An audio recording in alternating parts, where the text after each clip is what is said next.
지금 룻기스를 계속 강의하고 있습니다. 오늘은 네 번째 날입니다. 네 번째 날 룻기스에서 나타난 모습은 바로 룻기스의 하이라이트라고 할 수 있는 룻과 보아스의 만남의 장면을 그리고 있습니다.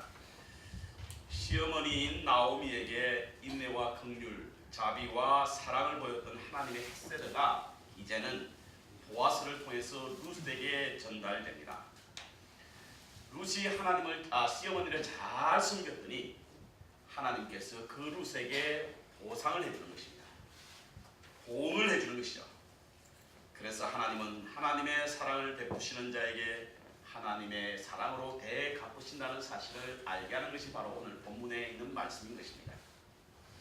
다음 주에 묵상하게 될 텐데 오늘 잠깐 빌려보면 2장 12절에 룻이 보아스를 만나게 된 것을 어떻게 말씀하고 있냐면 12절에 여호와께서 내 행한 일을 보응하시기를 원하며 라고 기록되어 있습니다. 그러니까 하나님께서는 우리에게 보응하시는 분이심을 기억하시기 바랍니다. 소자에게 물 한 그릇 준 것도 잊지 않겠다라고 하시는 말씀을 하신 것은 바로 우리에게 사랑을 많이 받기를 원하시는 사랑을 많이 하십시오. 베푼 사랑만큼이나 하나님께서는 보응해 주실 줄 믿습니다. 그럼 하나님이 그 사랑에 대한 보응을 어떻게 하셨는가? 오늘 본문에는 만남의 축복을 통하여 그 사랑에 대한 보응을 해 주셨습니다. 여러분, 세상에서 가장 큰 축복이 무엇이라고 생각하십니까? 저는 만남이라고 생각합니다. 좋은 만남이 가장 귀한 축복이요, 좋은 만남이 하나님의 가장 크신 축복이라고 저는 믿습니다. 하나님의 보응의 역사가 참으로 다양하게 나타나죠. 그런데 그 가운데 만남의 축복은 가장 귀한 보응의 축복이라고 저는 생각하고 있습니다. 여러분들도 이런 귀한 만남의 축복을 누리시는 은혜가 있기를 바랍니다. 아멘. 인간은요, 만남 속에서 모든 것이 시작됩니다.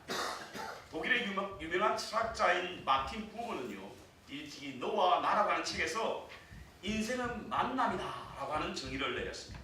서로 좋은 인간관계를 맺게 되어 있는 만남을 통해서 우리의 인생의 변화가 되고, 그리고 그 변화는 바로 우리의 만남에서 시작된다라고 하는 것이죠. 한 사람 한 사람 만나는 것이 무슨 새로운 역사적 변화를 만들겠느냐라고 하는 의문을 제기하실 분이 계실지 모르겠습니다만, 유명한 스위스의 신학자 칼 융은요, 두 사람의 만남은 두 가지 화학물질의 접촉과 같다 이렇게 말하면서 그 접촉 속에서 새로운 현상들이 일어난다라고 말했습니다. 여러분, 지금 애플사가 아주 전 세계적으로 가장 인기 있는 회사고 그랬는데요. 스티브 잡스라고 하는 사람이 혼자서 애플사를 창업한 것은 아니죠. 스티브 워낙이라고 하는 사람과 만났기 때문입니다. 그 만남이 화학적 반응이 일어났고 그걸 통해서 세계적인 흐름, 이 IT 업계의 흐름을 바꾸어 놓았지 않습니까? 여러분도 여러분이 만나는 누군가의 그 만남이 통하여 우리는 계속해서 화학적 반응이 일어나고 있는 중인 것입니다. 단지 깨달지 못해서 그럴 뿐이죠. 고도원의 아침 편지라고 하는 그 글에 보면 이런 글이 나와 있습니다. 인생은 만남이다. 만남은 참으로 오묘하다. 우연처럼 축복처럼 그 만남이 이루어진다. 길 위에 부르는 이파리 하나처럼 혹은 희미한 휘파람 소리처럼 다가와 내 인생에 머물며 나를 변화시키는 것이 만남이다. 인생은 누구를 만나냐에 따라서 그 인생이 달라진다. 아멘. 그렇습니다, 여러분. 어떤 사람을 만나냐에 따라서 그 인생이 달라집니다. 그런데 만남에는요, 여러 가지 종류가 있습니다. 우리 인터넷에서 많이 돌아다니는 것이고, 어떤 분이 제게도 이 이야기를 제게 SNS를 통해서 제게 보내주었는데요. 한국의 동화 작가인 정채봉 씨가 쓴 에세이집에 보면 만남이라고 하는 글이 있는데, 그곳에는 작가가 여러 가지 만남에 대해서 서술하고 있습니다. 첫 번째 만남이 어떤 만남이냐? 첫 번째 만남은 잘못된 만남인데 바로 생선과 같은 만남이다. 이렇게 얘기하고 있습니다. 생선과 같은 만남은 잘못된 만남이에요. 왜? 그 만남에는 만나면 만날수록 냄새가 나기 때문에, 비린내가 나기 때문에. 그리고 가장 조심해야 될 만남은 어떤 만남이냐면 바로 꽃송이와 같은 만남이에요. 처음에는 활짝 피는데 이내 시들어버리는 만남이죠. 세 번째 만남은 지우개 같은 만남이랍니다. 만나고 헤어지면 하나도 기억나지 않는 지우개 같은 만남. 그런데 우리가 인간 사이에서 가장 아름답고 보배롭고 존귀한 만남은 어떤 만남인 줄 아십니까? 손수건 같은 만남이야. 우리가 땀을 흘리면 땀을 닦아줄 수 있는 만남. 우리가 눈물을 흘리면 눈물을 닦아줄 수 있는 만남. 이것이 바로 손수건과 같은 만남입니다. 저는 저와 여러분이 손수건과 같은 만남이 되기를 소원합니다. 아멘. 여러분 주위에 앞뒤에 좌우에 계신 여러분들이 손수건과 같은 만남이 이루어지기를 축복합니다. 아멘. 인사하십시다. 손수 같은 만남이 되기를 소원합니다.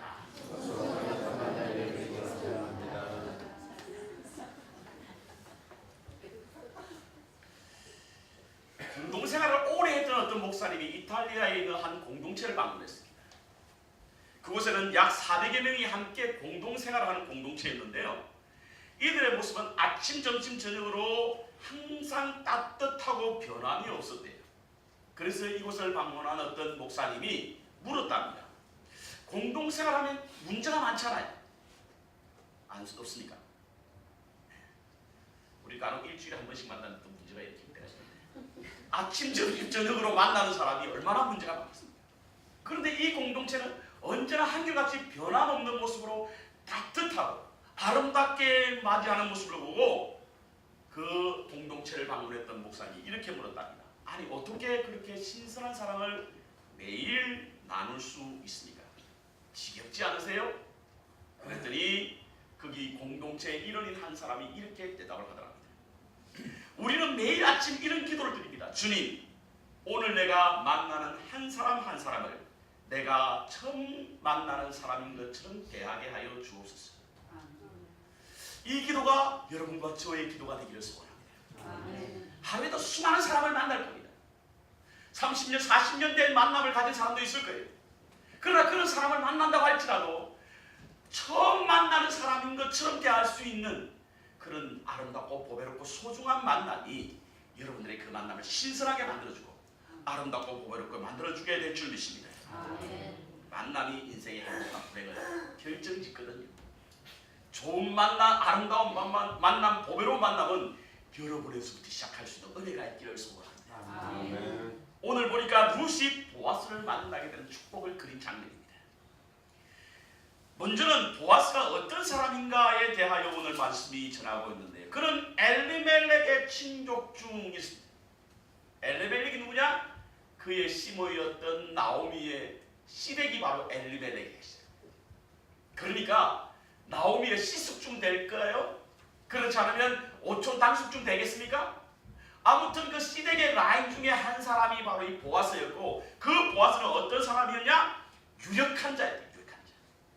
유력한 자였다라고 하는 말은요. 말의 의미는 세력이 있다. 능력이 있다. 목적을 달성할 만한 그런 가능성이 있다. 이런 표현으로 바로 유력한 자다라고 표현합니다.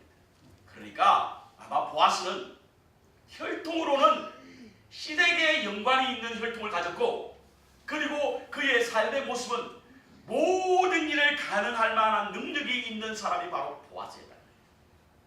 하나님께서는 룻에게 이런 보아스와의 만남을 이루게 해 주셨습니다. 이것이 축복이라고 하는 것이죠. 그런데요, 오늘 그 만남이 어떻게 이루어졌느냐? 3절에 보니까 룻이 가서 베는 자를 따라 밭에서 이삭을 줍는데 우연히 엘리멜렉의 밭에 갔다는 거예요. 밭이 여러 군데 있을 거 아닙니까? 하필이면 왜 그 밭을 갔죠? 우연히 갔다고 성경이 기록하고 있어요. 그런데 4절 보십시오. 마침이라고 하는 말이 있습니다. 마침. 이것도 우연입니다. 우연. 이 마침이라고 하는 말의 헬라어는요. 히네이라고 하는 말인데 좀 쉽게 여러분에게 말씀을 드리면 이 마침이라는 뜻의 의미는 짱이라는 뜻입니다. 짱. 그러니까 룻이 이삭을 죽기 위해서 여러분 그 프랑스의 유명한 화가 프랑스와 밀레라고 하는 사람이 그린 이삭 죽기 있죠. 그 그림이거든요. 그 그림이 바로 이 루키스를 배경으로 그렸다고 하는데 이삭을 주러 가는데 왜 하필이면 보아스의 밭이죠. 근데 그 보아스의 밭에 갔는데 간 끝에 갑자기 짱 하고 보아스가 나타난 겁니다. 우연치고는 기가 막힌 우연이죠. 그 우연 속에 무엇이 있다고요? 하나님의 계속되는 우연 속에는 하나님의 승리가 있는 줄 믿습니다. 아멘. 우리가 흔히 우리에게 일어나는 크고 작은 일들의 우연 속에는 하나님의 계획하심과 승리가 있기 때문에 우연은 하나님이 일하시는 거룩한 방법이다라고 말하고 있고, 또 하나님은 당신의 승리를 우연으로 위장해서 나타내기도 한다라고 하는 말이 있습니다. 그러니까 여러분에게 일어나는 우연스러운 일이 있지 않습니까? 이것은 하나님의 거룩함을 나타내는 방법이고요, 우리의 우연을 통하여 하나님의 승리를 드러낸다는 사실입니다. 혹시 우연히 일어나는 일이 있거든 하나님의 승리가 아닌가를 분별할 수 있는 지혜가 필요합니다. 아멘. 하나님은 우연을 위장해서 하나님의 승리를 드러내는 것입니다. 그렇다고 하면 오늘 본문에 나오는 룻이 말하는 우연이라고 하는 것은 반드시 그곳에 하나님의 섭리가 있는데, 하나님이 섭리하시는 우연으로 보이는 만남은 그럼 어떻게 이루어지는가? 우리는 뜻하지 않는 우연을 통해서 하나님의 섭리를 경험하기를 원합니다. 하나님의 축복이 우리 가운데 임하기를 원합니다. 그것을 어떻게 얻을 수 있냐? 우연을 가장하고 우연을 위장한 채 나타나는 하나님의 섭리를 어떻게 경험할 수 있냐? 첫 번째는 바로 은혜를 구하여 찾아 나설 때 우리는 그 경험을 할 수가 있습니다. 하나님이 섭리하시는 우연으로 보이는 만남은 우리가 은혜를 구하여 찾아 나설 때에 그 하나님이 우연을 위장해서 나타내시는 섭리를 경험할 수 있다는 사실입니다. 2절하고 보겠습니다. 2절. 모압 여인 룻이 나오미에게 이르되 나로 밭에 가게 하소서. 내가 네게 은혜를 입으면 그를 따라서 이삭을 주겠나이다. 룻이 모압 땅에서 유대인으로 갔다고, 유대 땅에 갔다고 해서 그가 넉넉한 삶을 사는 것은 아닙니다. 모압 땅에 있을 때처럼 유대 땅에 가서도, 베들레헴에 가서도 여전히 가난한 삶을 살았어요. 여러분, 미국이 다 잘 산다고 해서 미국에 온 사람들 다 잘 사는 건 아니죠. 어쩌면 미국은 더 가난한 사람이 많은 나라일 수 있습니다. 룻이 경험했던 그 땅도 마찬가지입니다. 그곳에 갔다고 해서 다 잘 사는 게 아니었어요. 그곳에 갔다고 할지라도 그는 가난을 경험하며 살았습니다. 그런데 그곳에 머물 수 없습니다. 그래서 그가 집을 나설 때 그의 시모인 나오미에게 내가 은혜를 찾아 나선다. 혹시 은혜를 구하여 만나게 되면 내가 이삭을 죽게 될 것이다 라고 하는 말을 했습니다. 이렇게 은혜를 구하는 자에게 하나님께서 하나님의 섭리를 우연으로 가장한지 우연의 모습으로 만나게 되는 은혜를 경험하게 되었다는 사실인 것입니다. 사실은요, 저는 이 말씀을 묵상하면서 이런 생각을 했습니다. 만약에 룻이 보아스의 밭을 가지 않았으면 어떻게 됐을까? 하나님은 우리의 삶 속에 하나님의 승리를 이루기 위해서 하나님이 준비하신 것이 있어요. 그것이 보아스입니다. 보아스를 잘 준비했습니다. 씨덱의 혈통을 가진 보아스, 유력한 자 보아스, 이것을 하나님이 준비한 거예요. 이 사람을 만날 수 있는 것은 바로 룻과 같이 찾아 나선 자에게 만남이 이루어지는 것입니다. 아무것도 없는 채 하나님께서 준비한 것이 사용되지 않을 때 하나님의 승리가 나타나지 않는 거예요. 그렇다고 하면 우리는 분명히 깨달아야 될 것이 있습니다. 하나님이 하실 일이 있고 우리가 해야 될 일이 있습니다. 하나님이 하실 일을 우리가 했어도 되지 않고 우리가 해야 할 일을 하나님께 이루어서도 되지 않는 거예요. 우리가 찾아 나서게 될 때에 하나님의 은혜가 우리 가운데 임하고 하나님의 승리가 우리 가운데 역사한다는 사실을 기억해야 될 줄 믿습니다. 그래서 네트워크 마케팅에 종사하는 일본 사람 나카시마 가도라고 하는 사람은, 이 사람 마케팅으로 성공한 사람이죠. 단순한 성공의 법칙이라는 책에서 뭐라고 얘기했냐면 스스로 만남을 찾아 나서라고 하는 말을 했어요. 여러분, 우연 속에 감춰진 하나님의 승리를 만나길 원하십니까? 찾아 나서는 은혜가 있어야 될 줄 믿습니다. 그때 우연을 경험하게 됩니다. 우연 속에 감춰진 하나님을 경험하게 될 수 있는 줄 믿습니다. 하나님을 만나길 원하십니까? 은혜를 찾아 구하십시오. 귀한 만남을 이루게 될 줄 믿습니다. 잠언서 8장 17절에 보면 나를 사랑하는 자들이 나와 나의 사랑을 입으며 나를 간절히 찾는 자가 나를 만날 것이다. 하나님은 우리를 통해서 하나님의 승리를 이미 준비해 놓으신 줄 믿습니다. 그렇다고 받으면 찾아나서시기 바랍니다. 그곳에 하나님의 은혜가, 하나님의 섭리가 우연한 모습으로 우리에게 경험되게 될 줄 믿습니다. 두 번째, 하나님의 섭리하시는 우연으로 보이는 만남은 어떻게 이루어지느냐? 자신의 일에 대하여 최선을 다하게 될 때에 그 만남이 이루어집니다. 자, 한번 보십시오. 우리 7절 보겠습니다. 7절. 그의 말, 이 사환의 말입니다. 사환의 말. 보아스가 물었습니다. 저 소년이 도대체 누구냐? 그러니까 그 보아스의 밭에 일하는 그 배는 수확하는 자의 사환이 말하기를, 그의 말이, 그러니까 룻의 말이 바로 배는 자를 따라 단사에서 이삭을 죽게 하소서 하였고, 아침부터 와서는 잠시 집에서 쉰 외에 지금까지 계속하는 중이니이다. 그러니까 잠깐 집에서 쉰 외에 지금까지 계속해서 이삭을 죽고 있습니다. 이렇게 말하고 있습니다. 얼마나 일을 했는지 시간을 정하지 않아서 우리는 알 수가 없습니다. 그러나 전체적인 문맥에 의하면 아침부터 지금까지 계속해서 일을 하고 있었다라고 하는 것은 한낮에 따가움도 아랑곳하지 않고 성실하게 자신의 삶을 살았던 여인이었기에 하나님은 그 여인을 통하여 하나님의 섭리가 우연의 감추인 채 그 여인과 보아스의 만남을 이룰 수 있다라는 사실인 것입니다. 보십시오. 이 여인은, 이 사람은 누구인지 그렇게 놀라, 이 사화는 뭡니까? 네 소녀냐? 모압에서 온 여인입니다. 그것이 아는 전부예요. 그렇다고 하면 이 여인이 그곳에서 일한 것은 오로지 자신에게 충실한 것이었고, 그 충실한 것을 통하여 보아스의 눈에 들어오게 된 것입니다. 여기 사업을 하시는 분들은 아시죠? 직원들을 두고 계신 분들. 모르는 것 같아도요, 저 일하는 사람이 제대로 일을 하고 있나 안 하는 것은 주인은 알죠. 딱 보면 압니다. 아, 농땡이 부리고 있구나. 하는 척만 하고 있구나. 진심으로 다 하고 있구나. 그런데 어떤 사람이 눈에 띄는 줄 아십니까? 성실히 자기 일에 최선을 다하는 사람이 그 마음에 들어오고 있는 거예요. 보아스가 그 많은 사람들, 그 밭에 얼마나 많은 여인들이 이삭을 주었겠습니까? 그러면 그의 눈에 룻이 들어왔다는 사실은 룻이 독특하게 성실하게 자기 일에 최선을 다하고 있었음을 우리는 볼 수가 있는 것입니다. 하나님은 보아스의 눈에 그 여인이 들게 만들었던 것입니다. 그래서 하나님의 섭리를 우연으로 가장한 채 그 여인과의 극적인 만남이 이루어지게 되었고, 그 일을 통하여 하나님은 만남의 축복을 이루게 되었다라고 하는 사실인 것입니다. 여러분, 우리가 귀한 축복의 만남을 원하십니까? 자기 일에 성실하고 충실한 자가 그 일을 이룬다라고 하는 사실을 기억해야 될 줄 믿습니다.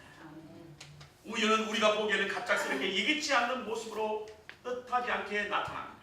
그래서 우리가 아무것도 하지 않아도 우연히 자신을 축복의 사람으로 만들고 자기의 인생을 보석처럼 빛나게 할 것이라고 착각합니다. 하지만 우리의 우연 가운데는 하나님의 섭리가 있다고 한다면 하나님이 이 일을 위하여 얼마나 많이 오랫동안 준비했겠습니까? 우리 눈에는 우연처럼 보이지만요, 하나님의 섭리는 오랫동안 지켜본 채 그 일을 준비하고 계신 것이 우연으로 나타나는 것입니다. 그렇다고 한다면 그 우연은 우리가 농땡이 부리거나 적당히 살아도 어느 날 갑자기 보석처럼 내 인생이 그렇게 변할 것을 기대하는 것은 어리석음입니다. 결국에는 내 삶에 대한 최선을 다하게 될 때 그때 이루어지는 것이죠. 그래서 파스텔이라고 하는 사람은 우연은 준비된 자에게 미소 짓는다라고 하는 말을 했습니다. 비바람과 천둥이 치던 어느 날 밤에 필라델피아 시골의 아주 작은 호텔에 한 노신사 부부가 방문을 하게 되었습니다. 그 노인들은 그 호텔에 방문하자 종업원에게 예약은 안 돼 있지만 방을 좀 구할 수 없겠습니까? 라고 물었다고 합니다. 그러자 이 종업원은 자신의 호텔에는 빈 방이 없지만 주위에 빈 방이 있는가 알아보겠습니다. 라고 백방으로 방을 찾아 전화를 돌리기 시작했습니다. 근데 그날은 날씨도 좋지 않았고 또 늦은 시간이라 그 주위의 호텔에 아무 곳에도 빈 방이 없었다고 합니다. 그러자 이 종업원은 그 노인들에게 지금 객실은 없습니다만 이렇게 늦은 시간에 일기도 좋지 않으니까 누추하지만 제 방이라도 주무시면 어떨까요? 라고 제안을 했다고 합니다. 이 노부부는 사양했지만 이 청년의 호의에 거절할 수가 없어 그럼 하루만 묵고 가겠습니다 라고 하고 그 청년이 제공한 자기의 방에 묵었다고 합니다. 그리고는 다음날 이 노부부는 체크아웃을 하면서 이 청년 종업원에게 당신은 미국에서 제일 좋은 호텔의 사장이 되어야 할 분 같군요 라고 말하면서 칭찬하는 말로 감사를 표현했다고 합니다. 그리고는 2년이 지난 어느 날 이 종업원에게 편지 한 통이 전달되었습니다. 그 안에는 뉴욕으로 향하는 비행기표 2장과 그리고 자기의 생각을 담은 편지가 그곳에 담겨 있다고 합니다. 이 사람이 누구인지 아십니까 여러분? 이 청년의 이름은 조지 볼트라고 하는 맨하탄에 있는 월돌프 아스토리아의 초대 사장이었고 그리고 이 노인은 그 호텔의 주인 윌리엄 월돌프 아스토리아라는 사람이었습니다. 이렇게 해서 그 호텔의 초대 사장은 바로 여기 조지 볼트라고 하는 사람이 초대 사장이 되었답니다. 근데 이 이야기가 그 호텔에 들어가면 동판으로 새겨져 있답니다. 이 호텔의 아름다운 이야기. 그렇습니다. 우연은 준비된 자에게 찾아옵니다.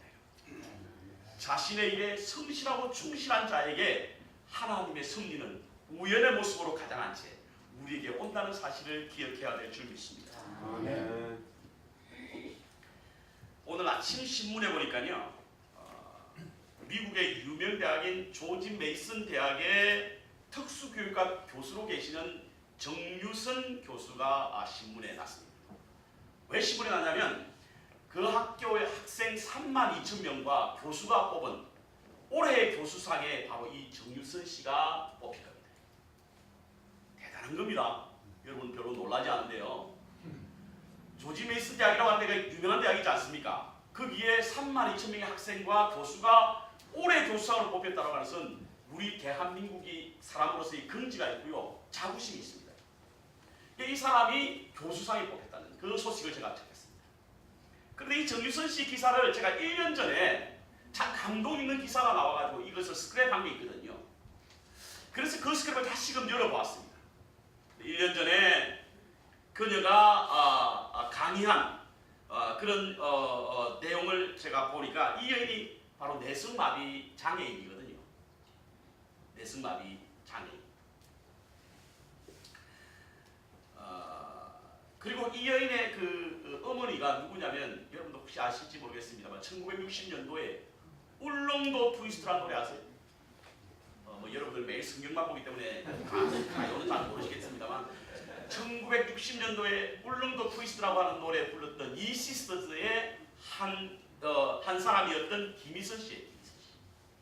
그 김희선 씨의 딸이 정유선인데 이 정유선이라는 이 교수가 내성마비 장애인. 근데 이 사람은 가장 싫은 것이 무엇이냐면 사진 찍는 일이에요. 사진. 그리고 인터뷰하는 일이에요. 사진을 찍으면 얼굴이 이렇게 삐뚤어져 있거든요. 그래서 말을 할 때는 더욱더 삐뚤어져서 자기는 사진 찍는 것과 그리고 인터뷰하는 것을 제일 싫어해요. 그런데 작년에 서울중부 을지로에 있는 어떤 강연회에서 자기 사진을 이렇게 들고 왔습니다. 자기는 자기 사진 찍는 걸 제일 싫어하는데도 그 사진을 들고 나왔던 것은 바로 그 자리에 있는 장애를 가진 자녀를 둔 부모들에게 용기를 주기 위해서 그 사진을 들고 나왔다라고 말하면서 그 사진에 얽힌 이야기를 하고 있습니다. 그 사진은 어떤 사진이냐면 그가 초등학교 4학년 때 가을 운동회 때 찍은 사진이에요. 열심히 최선을 다해서 달리는 사진입니다.